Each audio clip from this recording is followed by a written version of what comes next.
France में पैगंबर मोहम्मद पर बनाए गए कार्टून को लेकर बवाल शुरू हुआ। पैगंबर मोहम्मद का कार्टून दिखाने पर एक युवक ने शिक्षक का सिर कलम कर दिया। पुलिस की कार्रवाई में जब वो युवक मारा गया तो मुस्लिम देश भड़क उठे। ये बवाल अब पूरी दुनिया में सबसे चर्चित मुद्दा बन गया है। पूरी दुनिया दो धड़ों में बंट गई है। एक वो देश जो फ्रांस के समर्थन में खड़े हैं और दूसरे वो देश जहां पर फ्रांस का जमकर विरोध हो रहा है। भारत में भी कुछ जगहों पर फ्रांस के प्रधानमंत्री का अपमान किया गया। मुंबई का एक वीडियो तेजी से वायरल हो रहा है जिसमें फ्रांस के प्रधानमंत्री की तस्वीरों को मुंबई की सड़कों पर चिपकाया गया है और इसी सड़क से हजारों की संख्या में लोग गुजरते हैं। खैर, इस मामले को लेकर मलेशिया के पूर्व प्रधानमंत्री महातिर मोहम्मद ने एक ऐसा बयान दिया है जिसकी निंदा पूरी दुनिया में हो रही है। महातिर मोहम्मद ने गुरुवार को अपने ट्विटर अकाउंट पर दर्जनों ट्वीट करते हुए फ्रांस की निंदा की और मुस्लिमों के प्रति द्वेष भाव रखने का आरोप लगा दिया। इन्हीं में से एक ट्वीट में महातिर मोहम्मद ने कहा कि मुस्लिमों का गुस्सा करने का और लाखों फ्रांसीसी लोगों को मारने का पूरा हक है। महातिर ने अपने ट्वीट में यह भी कहा कि फ्रांस में अब तक कई हजार लोगों को मारा जा चुका है जिसमें से कई मुस्लिम थे। फ्रांस को अपने लोगों को समझाना चाहिए और फ्रीडम ऑफ एक्सप्रेशन की रक्षा करनी चाहिए।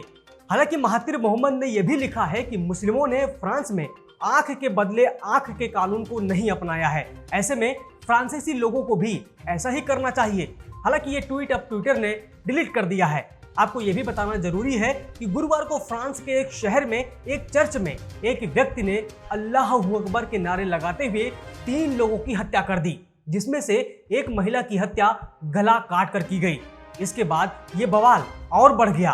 फ्रांस ने इसे आतंकी हमला मानते हुए इस पर जांच भी शुरू कर दी है। हमला करने वाले आरोपी की गिरफ्तारी की जा चुकी है और अब जांच की जा रही है। वहीं प्रधानमंत्री Narendra Modi, pope Francis, Angela Merkel, Donald Trump समेत दुनिया के कई बड़े नेताओं ने फ्रांस में हुए आतंकवादी हमले की निंदा की। वहीं बांग्लादेश, पाकिस्तान समेत कई इस्लामिक देशों में फ्रांस का विरोध हो रहा है। वहीं फ्रांस ने भी इन घटनाओं से न डरकर और डटकर मुकाबला करने का ऐलान कर दिया है। यूएई के अलावा इजराइल के प्रधानमंत्री बेंजामिन नेतन्याहू ने भी हमले की निंदा की है। उन्होंने ट्वीट करके सभी सभ्य देशों को फ्रांस के साथ पूर्ण एकजुटता के साथ खड़े होने की बात कही है। दुनिया के सबसे ताकतवर मुल्क के राष्ट्रपति डोनाल्ड ट्रंप ने फ्रांस को समर्थन दिया और कहा, अमेरिका इस लड़ाई में अपने सबसे पुराने सहयोगी के साथ खड़ा है।